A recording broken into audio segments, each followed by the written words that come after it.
하나님 말씀 누가복음 19장 28절에서 40절입니다. 예수께서 이 말씀을 하시고 예루살렘을 향하여 앞서서 가시더라. 감람원이라 불리는 산 쪽에 있는 벳바게와 베다니에 가까이 가셨을 때에 제자 중 둘을 보내시며 이르시되 너희는 맞은편 마을로 가라. 그리로 들어가면 아직 아무도 타보지 않은 나귀 새끼가 매어 있는 것을 보리니 풀어 끌고 오라. 만일 누가 너희에게 어찌하여 푸느냐 묻거든 말하기를 주가 쓰시겠다 하라 하매 보내심을 받은 자들이 가서 그 말씀하신 대로 만난지라. 나귀 새끼를 풀 때에 그 임자들이 이르되 어찌하여 나귀 새끼를 푸느냐 대답하되 주께서 쓰시겠다 하고 그것을 예수께로 끌고 와서 자기들의 겉옷을 나귀 새끼 위에 걸쳐 놓고 예수를 태우니 가실 때에 그들이 자기의 겉옷을 길에 펴더라. 이미 감람산 내리막길에 가까이 오심에 제자의 온 무리가 자기들이 본 바 모든 능한 일로 인하여 기뻐하며 큰 소리로 하나님을 찬양하여 이르되 찬송하리로다.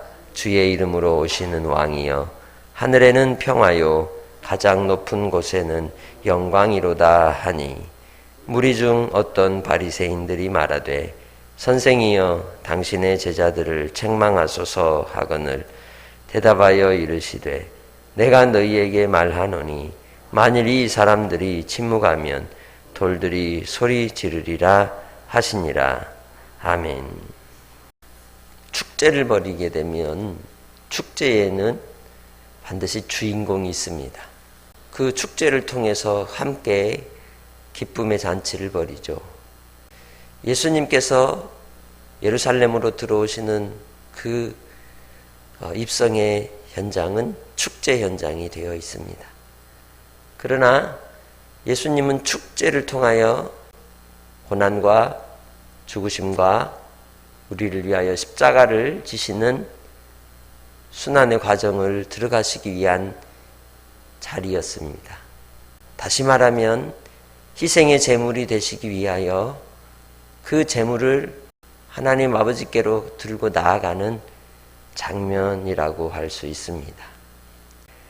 우리를 위한 하나님의 사랑이 이 예루살렘을 향하여 들어가는 그 예수님의 모습 속에서 또 나타납니다. 본문의 내용을 살펴보면 예수님께서 동쪽 여리고에서 서쪽 예루살렘으로 들어갈 때 감람산 기슭에 도착했다고 말합니다. 그리고 그곳은 베다니와 벳바게에 가까운 곳이었는데 이 감람산은 어떤 곳이냐? 스가랴서 14장 4절을 통해 예언의 말씀으로 그곳이 곧 종말의 사건과 관련이 있는 그러한 지명입니다.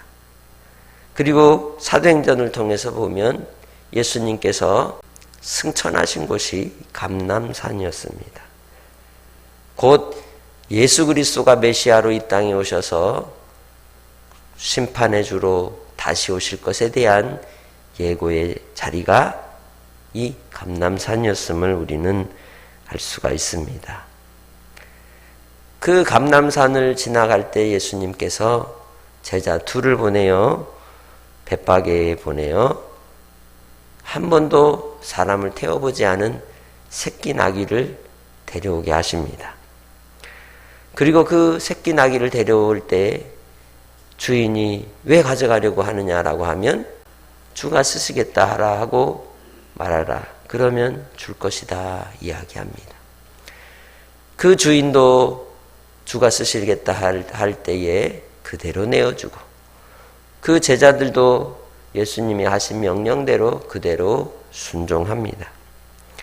그리고 이 새끼 나귀의 등에 옷을 깔고 예수님이 앉으시고 예루살렘으로 들어가는 장면이 오늘 본문에 나타나고 있죠. 왜 하필이면 예수님은 새끼 나귀를 타실까요? 스가랴 9장 9절에 주의 왕이 나귀 새끼를 타고 들어갈 것이다 예언하고 있습니다. 그래서 메시아로 오시는 우리 예수 그리스도께서 왕으로 오셨음을, 만왕의 왕이 되시고 모든 인류의 죄를 짊어지시고 구속의 길을 들어가시는 우리의 참 주 되심을 증명하는 그 표적으로서 새끼 나귀를 타고 예루살렘을 향하여 들어가시는 것이죠. 우리는 과연 예수님을 나의 주로 믿습니까? 나의 주로, 주인으로 모시고 살아갑니까? 주님 안에서 우리가 구원받은 은혜를 따라 우리가 거듭난 하나님의 백성으로 하나님의 사랑을 입은 자로서 하나님을 바라고 오직 예수 그리스도를 섬기며 믿으며 따라가는 복된 성도들이 되시기를 바랍니다. 주께서는 우리를 외모로 보지 않으십니다.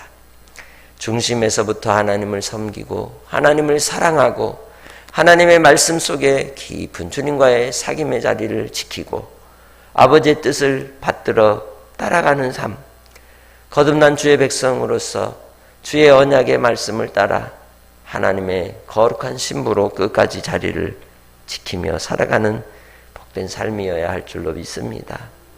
예루살렘으로 들어가는 예수님의 모습을 보며 백성들이 하늘에는 평화요 가장 높은 곳에는 영광이로다 라고 찬송을 하며 기뻐합니다. 예수님이 태어났을 때 목자에게 나타난 천사의 소식을 듣고 그 천상의 천군의 천사들이 부르는 찬송의 노래가 뭐였어요? 지극히 높은 곳에서는 하나님께 영광이요 땅에서는 기뻐하심을 입은 자들 가운데 평화로다 하였습니다. 이제 예수 그리스도께서 예루살렘에 입성하실 때 그 백성들을 통하여 부르는 찬양의 노래가 바로 하늘에는 평화가 있고 지극히 높은 곳에 영광이라 하면서 종려가지를 흔들며 기쁨의 축제를 벌이는 모습이 나타나는 것이죠. 우리는 주님이 이 땅에 오신 그 정욕신 하심이 하나님 앞에 영광입니다. 그리고 우리에게 평강이 허락된 줄 믿습니다. 하나님의 지극히 큰 사랑으로 우리를 돌보시기에 왕이신 예수 그리스도를 이 땅에 보내어 주셨습니다. 그리고 우리를 다스리시며 통치하시고 우리를 붙들어 은혜를 허락하여 주실 줄 믿습니다. 그렇게 주님이 나의 왕이 되심을 항상 기억하며 주님을 끝까지 신뢰하고 믿고 주님을 따라가는 성도들이 되시기를 바랍니다. 이 찬송은 오직 누구에게만 들려지는 찬송이냐? 메시아에게만 들려지는 찬송인 것입니다. 그래서 이제 예수 그리스도로 불리어지는 이 축제 찬송을 백성들이 부르니까 바리새인들이 39절에 제재를 하라고 합니다. 예수님이 이때의 40절에 내가 너에게 말하노니 만일 이 사람들이 침묵하면 돌들이 소리 지르리라. 그를 믿지 않았던 그 당시의 유대인들은 예수님을 미워하고 시기하고 죽일 음모를 꾸몄던 것이죠. 우리는 이 땅에서 예수님을 믿는 자로 살아갑니다. 그리고 우리의 믿음을 따라 예수님이 우리를 나귀에 태워주시듯이 주께서 우리를 품에 안고 우리를 인도해 주십니다. 내 인생의 고난의 길을 갈 때 나 혼자 가는 것 같으나 주님은 우리의 삶의 자리에서 우리를 업어주시고 우리를 안아주시고 우리와 함께 하셔서 그 고난의 길을 인도하여 주시는 줄 믿습니다. 그리하여 마지막 영원한 승리의 기쁨을 맛보는 자리에 나아갈 때 십자가를 지게 하시는 겁니다. 예수님이 가신 그 길을 우리도 또한 따라갈 때 자기를 부인하고 십자가를 지는 사명을 감당하며 하나님의 구원의 은혜를 맛보알도록 부활의 자리로 소망 가운데 나아가게 하시는 겁니다.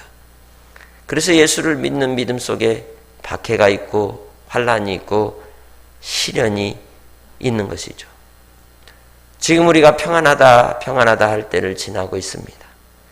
이 평안할 때에 과연 우리는 믿음 있는 자로 살고 있습니까? 이 타락하고 음란하고 아버지의 사랑이 없는 이 세상 속에서 우리도 함께 희희낙낙거리며 신앙의 회색지대에 빠져 뜨겁지도 않고 차지도 않고 라오디게아 교회와 같이 그저 세상이 좋아서, 세상의 쾌락이 좋아서, 세상의 즐거움이 좋아서 종교적 생활은 할지 몰라도 하나님께 대한 온전한 신뢰와 믿음이 없이 살고 있지는 않습니까? 예수님께서 예루살렘에 들어가시는 것은 또 다른 구원의 역사를 이루기 위한 엑소더스를, 탈출을 위한 것입니다. 우리도 예수 그리스도로 이 세상 가운데 우리의 영혼이 탈출하는 자가 되어야 하는 겁니다. 하나님의 나라로 애굽하는 하나님의 백성들이 되시기를 바랍니다. 이 세상에 소망을 두고 있는 자라면, 이 세상에 마음을 두고 있다면 소돔과 고모라가 멸망할 때 뒤돌아보았던 조카 롯의 아내와 같이 소금 기둥 되어 우리에게 교훈을 보여주시듯이 지금도 여전히 우리의 믿음은 다람쥐 쳇바퀴 돌듯 그렇게 어리석음에 빠져있는 상태이라는 것을 우리가 분명히 알아야 할 것입니다. 이 세상의 축제의 자리에서 우리가 기쁨과 즐거움을 누릴 수는 있으나 우리는 하나님 아버지 앞에 드려질 무엇임을 알아야 돼요? 재물임을 알아야 되는 겁니다. 로마서 12장 1절로 2절에 그러므로 형제들아 내가 하나님의 자비하심으로 너희를 권하노니 너희 몸을 하나님이 기뻐하시는 산 제물로 드리라. 이것이 곧 영적 예배라고 하였습니다.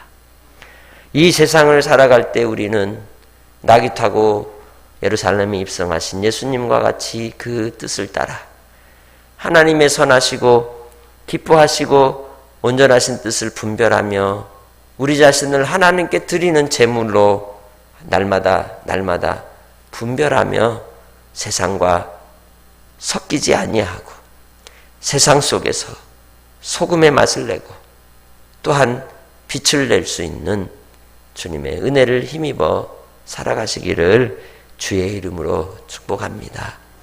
그것이 바로 예수님이 우리의 만왕의 왕이 되심을, 나의 주인 되심을 증명하고 드러내시는 하나님의 방법이기 때문입니다.